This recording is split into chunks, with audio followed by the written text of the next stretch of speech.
Konnichiwa. Konnichiwa, good morning, good afternoon, good evening. We have a special greeting today because we have a very special guest. He not only speaks techie, but he speaks Japanese as well. So let me go ahead and introduce our special guest today, Mr. D.C. Palter, who is the co-founder of one of our sponsoring company, Apposite Technology. Good morning, D.C. Good morning, Denny. Thank you for that. How are you today? I'm fine. DC actually have written a bunch of books, and one of which is not technical. It actually had a name called Kinki Japanese. The old name, the name I gave it. The publisher since changed the title. They didn't like that title very much, and I think it was a mistake. You think people visit Love My Tool because it's a technical website? We had the same thoughts. So yes, anyway, we'll come back to that. Let's say hello to the rest of the panel. Good evening, Paul. How are you? Yeah, great. Thank you. Yeah, really good. Looking forward to this. Yeah, and you have less natural lighting today, it seems like. It's bright. It is really hot, but quite humid. Oh, okay. I'm probably going to sit here and fry in this room, but we'll see how we go. That's not bad. That's not bad. And good afternoon, Tim. Ogenki desu ka? Tim is don't show that big toys on. We're on air now. Okay, can't do that. Okay. So anyway, this is actually going to be the part one of a two-part series that DC had committed to doing. So since we have the idea is that the next week DC is going to come back and do a technical presentation, talk about some of the problems that his customer have experienced that led to his product, which is a network emulator. But today we're going to focus more on the business side, the human side, and perhaps we can talk about the genesis of the company. So DC, why don't you tell us a little bit about yourself? Okay. Well, I'm here in Southern California, which is a strange place for a tech company, especially a networking company, to be. But it's a nice place to be as well. We call it Silicon Valley South. That's a bit of a joke because there's not much of a Silicon Valley here. A lot of companies in this area are social media, entertainment related, animation related, but very little in the way of technology. But that actually was part of how the company was created. Myself, I originally came from the East Coast, from Maryland, which is close enough to Washington, D.C. that I tell people I'm D.C. from D.C. and they will remember that for hopefully for a long time. I'm AC from DC, but that's only because I live in San Francisco. I have a background in energy engineering, mechanical engineering, and the world has since gotten away from at least the mechanical side of things, and through a long journey ended up here in computer networking and specifically in test tools. Well, actually, that's pretty much my background as well. I was also a mechanical engineer, and by the way, DC and I have a bunch of stuff in common. You also have been quite active at UCLA. You received your graduate degree from there, right, DC? That's right. Actually, after I lived in Japan for a long time, I wanted to come back to the U.S. There weren't any jobs, and so I ended up going to grad school, getting my MBA. In technical marketing at UCLA, and I haven't left the area. I lived in Westwood, right down the street from UCLA, for about 13 years until recently we moved about 5 miles away. The traffic from the office to Westwood, it was about 5 miles, and it took me about 30 minutes. And now I'm on going the other direction. I'm further away, and it takes me a quarter of the time. And that was sort of like the early 90s, right? Wasn't it? I got my MBA at UCLA in the mid 90s. Mid 90s, yeah. Right. Actually, a lot of people don't understand that, but actually, internet was sort of invented at UCLA, wasn't it? Tim, well, you know a person who did some of that, right? Yeah. Quite a few people involved in that, but yeah. Yeah. Right. So I'm a UCLA little bit was outnumbered by Californians here. I'm at University of Texas for my master's. So. So DC, go ahead, continue. Yeah. UCLA is one of its claims to fame was the first node on the internet at Kleinrock's lab. I believe that was connected to SRI, that was working with Stanford, and so the first connection was between those two places. And of course, the history is that after typing in 3 letters caused a crash, and you can debate whether we've gotten a whole lot better since then, but. So so essentially that was sort of after you finish your MBA at UCLA was sort of a transition point for you, wasn't it? Well, that was the time when I went from being a mechanical engineer to being in the networking industry, and that was because I had a technical background. I knew how to use computers in those days. That was, nowadays everybody does, and everyone can do a bit of basic programming, anyone with a technical degree. But 20, 25 years ago, things were a little different, and I spoke Japanese. And so I joined a company called Mentat, which is a pretty obscure company, but behind the scenes, they were the supplier of TCP/IP protocols and other networking protocols. TCP wasn't the beginning and end of all protocols in those days, and a lot of the licensees were, it was every company that had its own operating system, which was people like Apple and HP and IBM, and there were 20, 30 different proprietary versions of Linux. Anyone who made computer hardware needed their own operating system, and anyone who had their own operating system needed their own protocol stack. And a good fraction of those companies were Japanese. So I was hired to be the intermediary, the person in between the technical team and the U.S. as well as the Japanese licensees. Now, of course, Linux came around, and everyone who was making hardware decided they really didn't want to be in the operating system business, and they never did want to be in the operating system. They wanted to be in the hardware business, and so that's kind of died out. But that was an interesting time. There were a lot of different protocols. For a while, the main computer networking protocol wasn't TCP/IP. It was IPX/SPX, Novell. Anyone who wanted to do print and file sharing was doing Novell, or there were some copycats of that, and we had a protocol stack for that, as well as TCP/IP was more for the researchy and the academic side. There were the gossip protocols, which we can go ahead and say lots of bad things about, but they existed as well.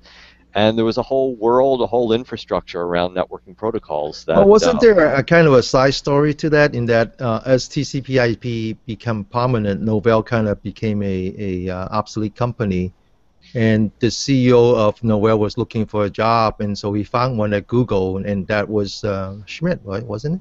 That's right. Yes, there were a few iterations of Novell and their business plan as the world kept changing around them. So basically, what we're saying is that Eric Schmidt owned a lot of his monetary success to TCP/IP. Is it wrong about saying that, right?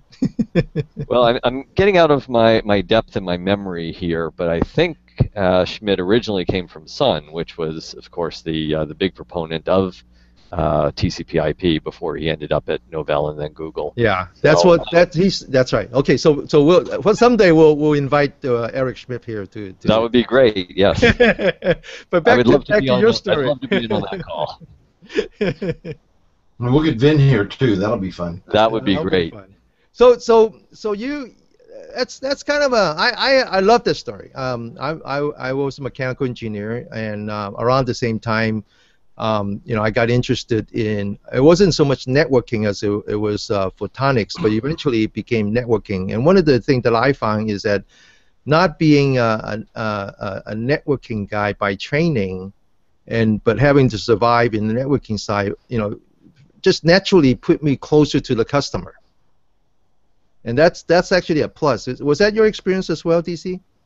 Well, certainly. I consider myself a marketing person and not a not a computer scientist. I'm not really a networking person, but I am a person with a technical background who's done networking products now for 20 years. So if you want to talk about network diagrams and Visio diagrams, I've got technical people that can sit down and work through those sorts of details, configuring Cisco routers. I don't do that sort of thing.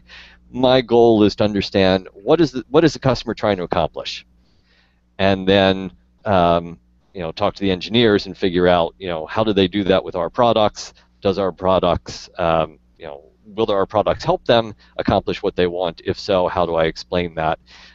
Because the language we talk is all about the internals of our products, and I think that's very common for companies, and that needs to be hidden from the customer. They don't need to know the intricate details of the internals of our products. They want to know how to solve a problem. And so my goal is to be in the middle, in between what does the customer want, what can our products do, and be able to explain that in a way that makes sense to both sides. I always find it amazing that a lot of entrepreneurs don't understand the importance of that, right? Yes. They tend to want to solve all problems by inventing features, whereas what they really ought to do is listen more to the customer. Not just the words, but really the problems. So tell us. So continue. When did you actually start on this path? So it actually goes back to the previous company that I was describing. We were doing networking protocols, and of course, if you test TCP/IP and other protocols, if you just connect it up to a gigabit speed network, that doesn't have any real latency, doesn't have any real loss, you're going to exercise maybe 1% or less of the actual code path. The interesting parts are what happens when things don't work well, what happens when there's packet loss, what happens when acknowledgements don't come back, what happens when packets are out of order, or you end up with duplicate packets. And so we needed a test tool in order to be able to replicate these sorts of problems. We looked out, we thought, well, maybe there's some freeware, and there was some freeware, but it didn't actually work very well. We looked at some commercial tools, and they were really designed for the needs of testing the physical network for the telecoms industry. And so we said, well, there's nothing out here that does what we need. We're going to have to build something ourselves. So at that company, we ended up building a really basic emulator. It wasn't customer focused. It wasn't. It was really a prototype sort of thing, but it did what we needed. I was on the marketing side. I needed a way of so the next step is that from the protocols business, we ended up getting into WAN acceleration. So before there was a riverbed, before there was Blue Coat, there was us doing acceleration primarily for the satellite industry, because that's where you have very, very long latencies. That's where you have very limited bandwidths, and they needed a solution. So they were the first users of WAN acceleration. We weren't really a satellite company. We were a protocols company, but we ended up inventing a WAN accelerator, and I needed a way of demonstrating that for the customer. Again, if there's no latency, if there's no loss, if there's plenty of bandwidth, your application is going to work great. But what happens when there isn't? Well, you need an accelerator. As on the marketing side, I need a way of demonstrating that fact. So I had this nice little tool that I could dial in bandwidth and latency, and be able to use that for the demo. So I would take it to customer sites, I would take it to trade shows, and people would scratch their head and say, do I really want an accelerator? That's going to be a lot of work to put on the network. It would be a nice thing, kind of expensive, but I need that test tool. Where did you get that WAN emulator that you're using to do this demo with? And the same thing, our distributors and our resellers were out demonstrating products, and they needed an emulator, and they kept coming to us, and we said, no, this thing that we have is really for internal use. We can't let you have it. And so they were off looking for something, and they just kept coming back to us and saying, we really, really need something. And about that time, that company, Mentat, got acquired by Packeteer. Packeteer got acquired by Blue Coat, and that left some of us adrift, and we decided at that point there was a real need for this sort of emulator. It wasn't huge. We weren't going to be able to go out to the VCs and get $50 million of funding, but there was a real need, and it was something that we were able to do very well. It's the same sort of skill set that it takes on the engineering side to be able to build protocols and to be able to build an accelerator. It's about kind of hardcore packet processing, and we knew exactly how to do that. All the other people who knew how to do that, we thought were busy making really big routers and accelerators and other things that the VCs would fund. So we said there was a real need, and there was an opportunity here, and that was at this point almost 10 years ago that we founded. It was me and actually one other person, Jeremy McCooey, on the technical side. We've been a very good team. That he can talk the technology, he can build the product, he can oversee the engineering side, and I'm on the business side. DC, let me pause you for a minute. I think there's a very important lesson here for all the technical entrepreneurs out there that I don't want it to be missed. And let me just quickly tell a story. So in 1985, I finally got out of graduate school and got my first job working for Kodak in San Diego. And Kodak had that was a very special, very unusual job, because Kodak, as you know, is in the East Coast, in Rochester, New York. Right. So they turned out that they want to get it. Now this is 1985, and they decided that maybe they ought to get into digital photography. Maybe there's a future in that. And so they put together a bunch of engineers, and I was hired as one of them. But the problem is that they manage us the way that they would manage engineers back home. So I had a manager that they sent from Rochester, and he was very concerned about managed by objective, blah blah blah. And so here I am, my first job after graduate school, and my first job evaluation. And this is only like 2 months after I started. And in the evaluation, it says, Denny is not focused enough.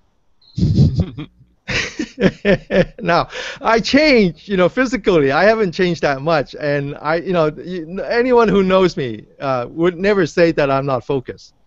And so here I am. I said, how can they say that I'm not focused? How could it possibly be? And then finally I got home and I realized that, first of all, it's a Kodak.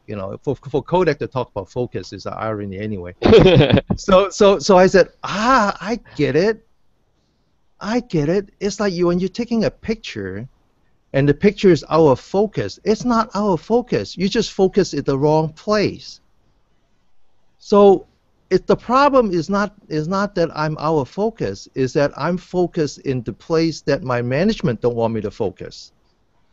So back to the story that DC just started, and the reason I think it's important for pause here is that the genesis, if I understand it right, and correct me if I'm wrong, DC, here's the genesis of the idea, right? That you discover something, but it was the wrong focus for your company. They were not interested in tool, right, DC? That's right.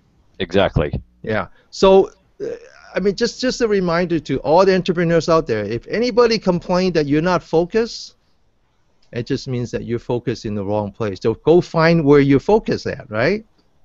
And so that's a great story. DC, that is a tremendous story. So here you are, you rediscover something that the customer actually wanted. All right? That's right, or at least a segment of the customers knew they wanted.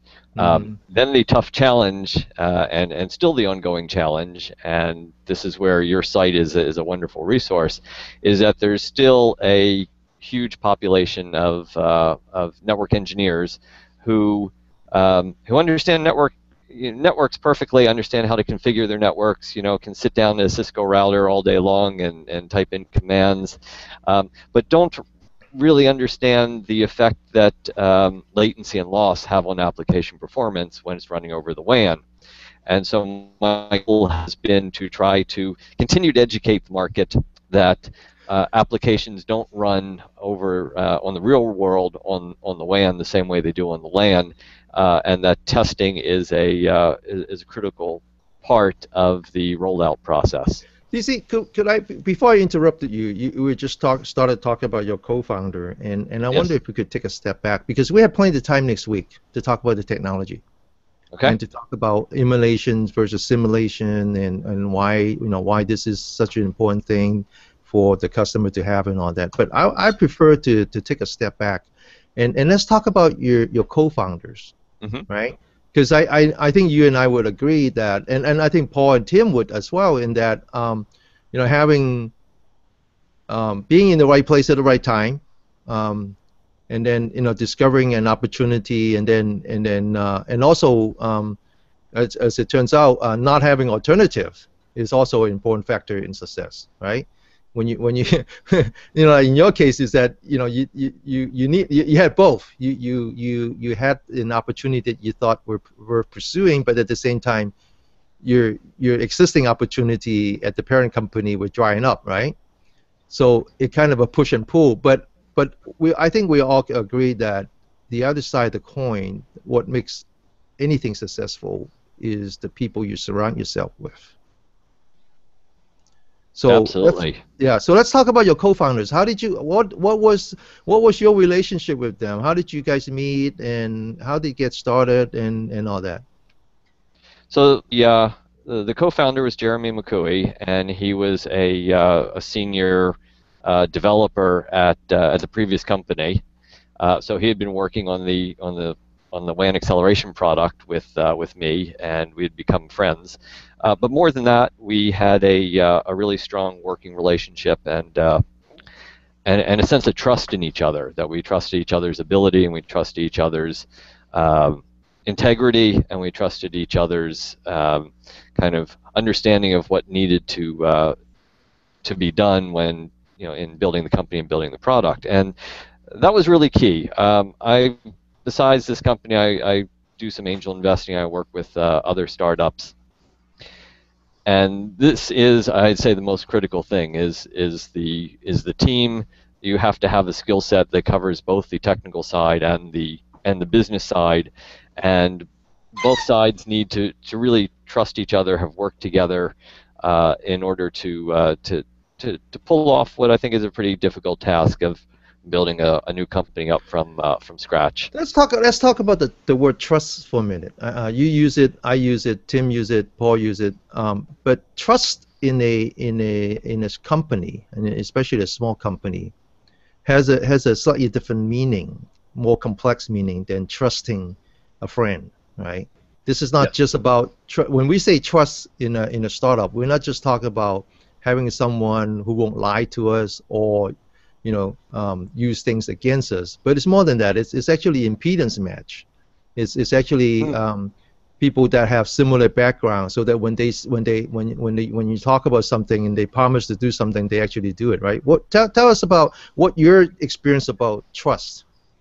Because I think a lot of times entrepreneurs out there don't understand that word, because especially once they get started, money gets ahead of them, and they start to focus on the money and forgot that you know that they make compromises with people, right?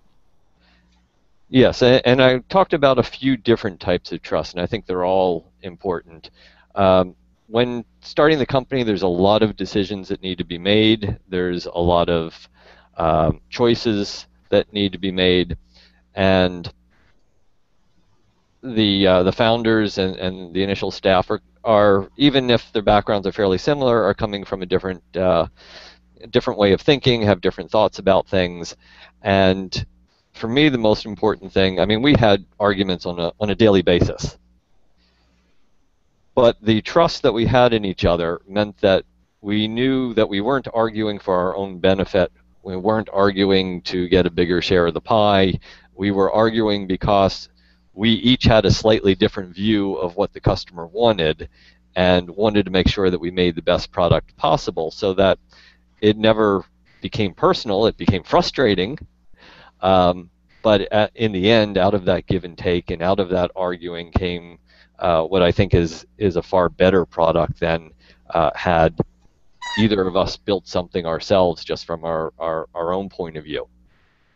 And I think that, you know, if I were to give any recommendation to somebody starting up a company, I would say make sure the founding team has a person who's in charge of the technology and a person who's, you know, comes from the business side, but don't allow either side to say, okay, you're completely in charge of the product and you're completely in charge of the business. It won't work that way. And we see that all the time with big companies, that the technical team builds what they think is supposed to be built, and the marketing team is trying to sell what they think should be sold, and you end up with this kind of mismatch in the middle. You really need to have both sides actually fighting over that. So actually, DC, if I understand you correctly, so in a startup, again, let's focus on the dynamics of startup. Yes. Trusting and respecting. Yes. They go together. Yes. It's very difficult when you start to build not only a personal relationship with someone, but actually a business with someone. You can't really trust someone if you don't respect them, and you can't really respect someone if you don't trust them. How does that work? How does that work? What in your experience? Well, I'd say don't necessarily start a company with your best friend.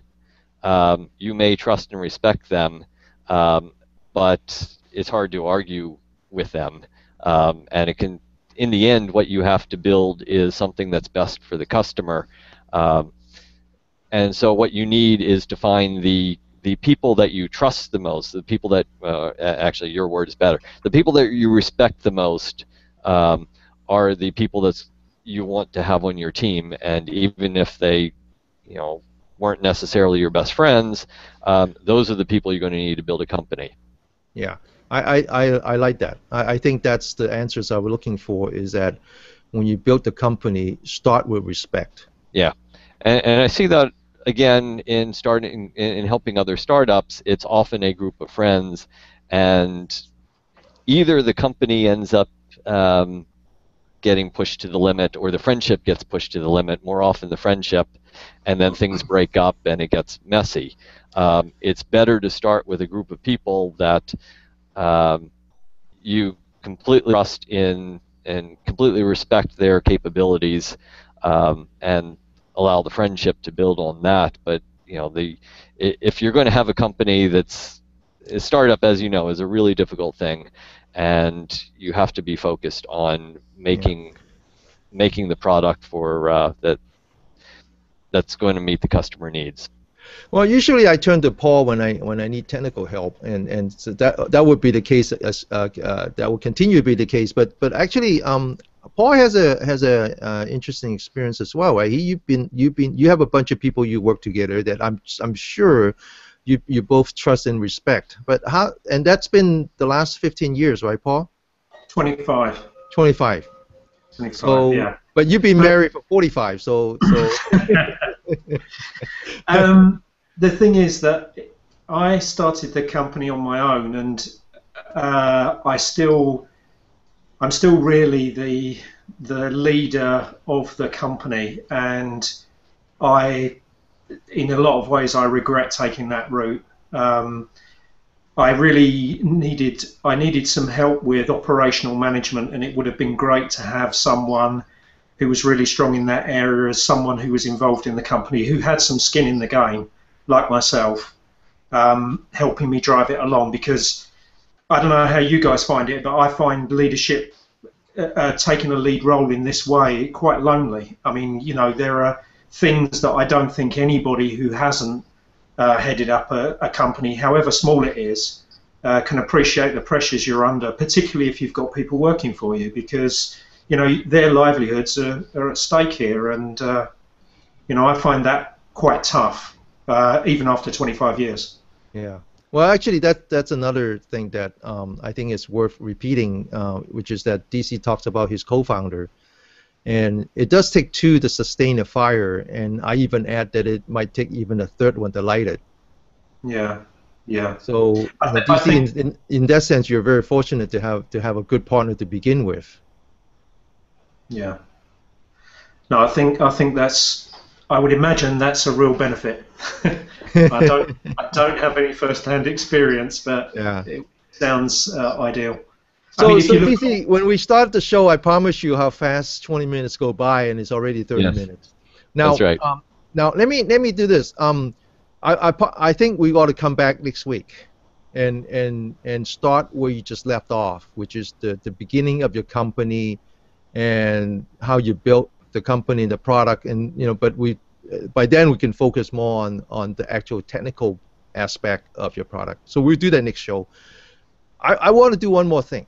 I want to go back to my greeting at the beginning of the show, which is to bring back the idea that you actually speak Japanese and is fluent enough in the language that you wrote a book on it.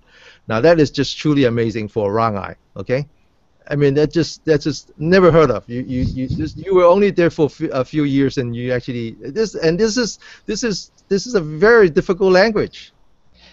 Well, actually, Japanese, as things go, is not that difficult of a language, and the thing I found the most interesting was that the other Americans and the other Europeans who were over there, who came from a language background, struggled with it, but the engineers didn't, because Japanese is a very structured, very there's not a lot of irregularities to it. So if you learn it the same way you learn, say, calculus, and especially when you've got the kanji involved, it makes a lot more sense than if you try to learn it the way people who come from European languages do, which is to try to fit it into other European languages and find out words with the same roots, and that doesn't work. So there were a lot of engineers over where I was working at a Japanese steel company, and the engineers picked up the language pretty easily. Some people far better and faster than I do. I'm not very good with languages, but the genesis of the book was that I was in the western part of Japan, Osaka, Kyoto, Kobe area, and they speak a different dialect. It's not completely different, and people can understand the standard dialect, which is what they teach the foreigners, but that's not what people around me were speaking. So it was driving me crazy that people could understand me, but I couldn't understand them, and so I started just taking notes of all the words they were using, all the words that weren't in my dictionary, all the grammar that was a little bit different, pronunciation was different, and in the end, again with a co-writer who could do things that I couldn't do as a native speaker. We kind of collected all that and put it together as a fun little book for other foreigners to learn the local dialect. So I want to ask a question, and I want to bring it back to the theme that we've been having this show, which is technology, entrepreneurship, and customer, right? Understanding of customer. You obviously have a much deeper understanding of not just the language but also the culture of Japan. How does that influence you? How does that influence you in when you come back from that experience in Japan, and at the same time starting a new career, a new direction in your company, and now being on your own and building a startup and all that? Did any of that culture help you? Absolutely, it did, but it was one of the reasons that I felt comfortable living in Japan, that I had an appreciation, especially on the business side. I had the fortune to work for a Japanese company for a considerable length of time, and it was very different from working at an American company at that time. I had started off in the defense industry, and the defense industry is very 9 to 5. You come in, you fill out your time card, you have accounts, you work through the day, and 5 o'clock everybody leaves. Japanese company, people come in first thing in the morning. They end up working until this was during the bubble years, so people were staying. Some people were working all night, and it wasn't because people felt that they had to work all night. It's because they had a responsibility. They had customers. They had usually other people on a team, and that was kind of the main thing that was kind of different about Japanese, was that there was a team and everyone in the team stayed until the job was done. Coming back here, that was really not very much different than the startup culture you see now. But it was unusual 20, 30 years ago, and so that was an easy transition for me into the startup culture. It wasn't about the money necessarily, although you need that to sustain things, but it was about getting a job done and everybody working as a team until until it was done, no matter how long or how hard that was. And so I feel like in starting this company that we have the same sort of mentality. I guess it's not unusual for startups, and it's kind of the only way startups are going to survive. But the other aspect of it is quality.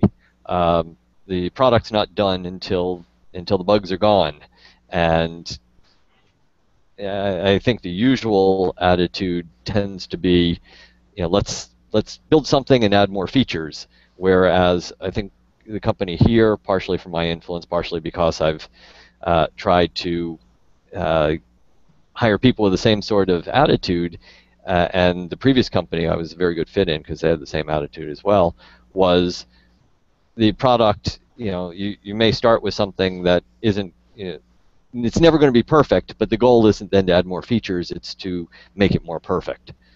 And that's, I think, a little bit different than what you see in Silicon Valley, which is more features, more features, more features, even if they aren't completely baked yet. And so part of that is the Japanese culture, or at least the parts of it that I really have, that really kind of found a home in me. Yeah, I like that. And thank you for saying it. I think that, again, in a startup, you have to find a balance. You have to find a balance between your own objective and then the share objective, right? And so you can't. I mean, just like even in what we do today. I mean, Love My Tool, LMTV. Of course, we all come together. Each one of us have our own reason for being here today or tomorrow. It doesn't matter. But at the same time, we understand that what brings us together is a shared objective. And I think that, and that's really the thing that I was trying to get at, is that since I'm from the East, so I naturally have the two kind of culture in me. The Western culture, which is much more individualistic, whereas the Eastern culture is much more of a communal culture. And it turns out that, just like you said, DC, in a startup is when you have to bring the two together. Is that right, DC? Yes. Yeah. Well, I promise to not drag this out too long. I hope you're not too disappointed that we didn't get to the meat of what you want to talk about, which is simulations and emulation. But we'll make it up next week. We'll get to that next week. I hope that today is a good show for you as well, in that it gives you a chance to talk about really the story behind the company and the technology, the people. And I hope people found this interesting. Well, if they don't, they should. So, Tim, you brought DC to us, so you gotta have to say a few words here. Well, I'm glad we brought him. Emulation to me is a key component as networks go forward. We've compounded problem on problem on problem for the last 20 plus years in networks. And as we deploy new technologies, even that thing called IPv6, I'm not sure if we'll ever see it in my lifetime, but you need to emulate to find out where your next break point is. You need to emulate to test for your security weaknesses. And I mean, to me, emulation is the key of the future. And I started out doing stuff with emulation back quite a few years ago. And I think that DC's got a great company, a great focus. And I think we're going to learn a lot over the time as they go through this and talk more about emulation. Also defining emulation versus simulation, which is a very large gap. It's not just a terminology change.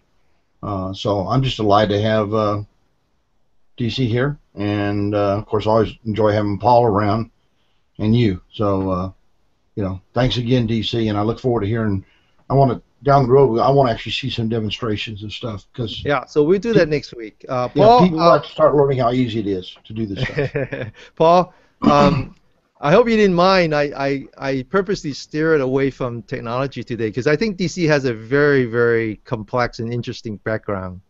No, but I'm really happy to listen to people talking about the background of their companies because, okay, I'm heavily into technology, but I also have to run a company, and we're trying to grow the company, and it's interesting to see what other people do. So I have a foot in both camps, really. So it's good for me. Yeah. So one of the things that DC and I talk about in preparation for the show is how do we do branding in a small company? And I come from the school. I'm of the experience that it's difficult to build a brand for a small company without building a brand for the people behind it. Yeah. I think we should talk about more about the people, because after all, right? When people buy your product, they're buying into you. I mean, especially a startup, they're risking their own life, their own livelihood to buy it from you. So if they can't, again, going back to the word that we were using today, if they can't trust you, they don't respect you, why would they bother to trust and respect your company and your product? Right, DC? Yeah. To some extent. I think we as a company have tried to get away from the individual in our products and positioning ourselves as, you know, this is a high quality test tool. You don't need to know a whole lot about it because the companies can change, the people can change, but you have to trust the product. So we've taken a little bit different route than I think a lot of startups do in that respect. Yeah, and sorry I destroyed that. Yeah, well, sorry for contradicting you. But maybe the important point here is that test tools and production equipment in this respect are very different. And so I started off before in protocols and WAN acceleration and ended up in WAN emulation, which, as I said, technology-wise are very similar. But in terms of how to build the company, in terms of what the customers want, turned out to be complete opposites. And that took some adjusting for me. The sales process was different. What customers needed is different. In some respects, it's easier because as a test tool, you have to trust the results. But it's not something that is going to sit on the network that, you know, if it breaks, your network is down and your business is dead. So the things that they have to trust are very different. What they're looking for is that the results are going to be accurate, as opposed to that the box is not going to fail. Yeah, the pain point is the pain point is a lot more immediate. You don't need to sell the future. You don't need to say, if you were to have my network element, this would be, you know, your future network would look like this. Instead you're selling against the problem that they have today, right? Yes, that's right. It's easy to sell someone a fire extinguisher when they have a fire. That's right.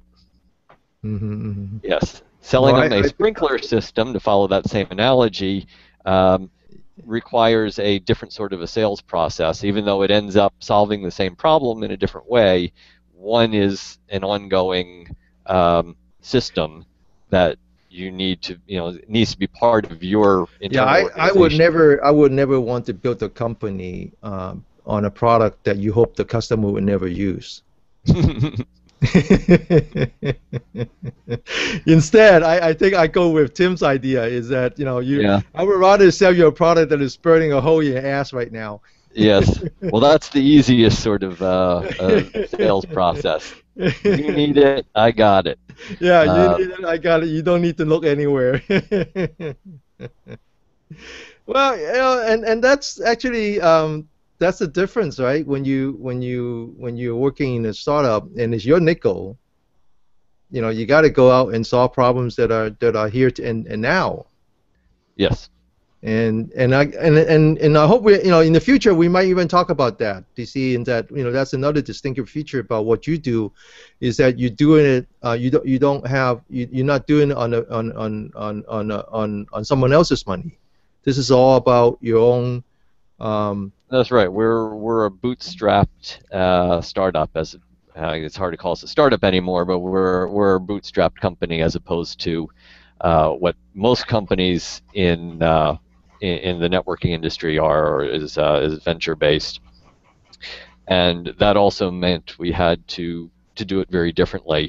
But that fit fits well with the sort of product that we ended up making. We looked at the opportunity and we said it's important, but it's not a $100 million business. Therefore, we can't go out and ask for $50 million. I could probably increase our sales by 5 times if you gave me $20 million to spend in advertising, but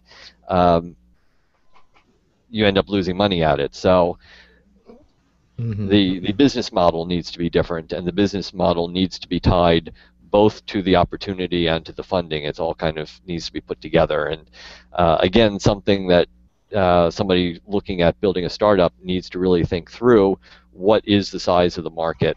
How are you going to get to the market?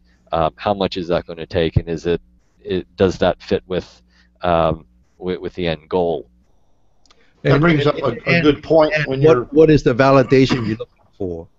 Is the validation finding a paying customer, which is the real validation? That's a validation for business, or is the validation in finding people who will invest in you, right? Give you money, who's not from an investor. I mean, who's not from a customer. So, well, we can talk for days. Yes. There's just so much stuff that we can talk about. So I would like to close the show by once again reminding our audience that this is just part 1, and this is meant to just lay the foundation and talk about a lot of the human story and interesting stuff. And then next week, DC is going to come back. But he will come back not for interview, but actually a technical presentation, and talking about the problems that he sees in his customers. And what would be the title of that? Just a teaser, DC. Yeah, I'll think about it a little bit more, but something along the lines of how to ensure application performance over the WAN. And you mentioned that you have a paper coming up on Love My Tool. By the way, DC has written a bunch of articles for Love My Tool, and you mentioned that you have an article coming up called Simulation and Emulation, right? That's right. Trying to explain what the difference is between simulating a network, which is an OpNet style, NS3 style way of testing, versus emulating the network with an emulator. And as Tim said, it's not just a differences of semantics, it's a very different way of testing and validation, and both are important, both solve somewhat different problems. So to try to kind of explain exactly what the difference is between them, I'm going to write a little article, and maybe we'll put together a little demonstration as well. Great. One thing I was going to ask, if I could, Denny. Yes, sir.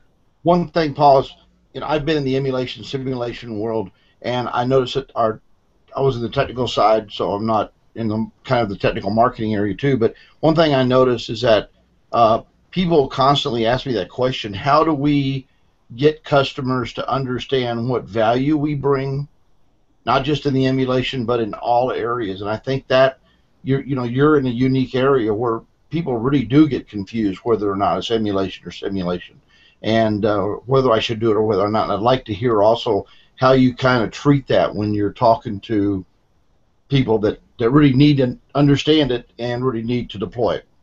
So for those of you out there who are looking forward to this topic, simulation versus emulations, I think I will just close the show by saying that it's like you're married for a long time, like Tim and I, and Paul and DC. Simulation is the honeymoon. The rest is the emulation. The rest is reality, but okay. The rest is reality, and that's about it. Yeah. So with that, we better quit while we're ahead. Thank you very much for everyone, and we'll see you next week.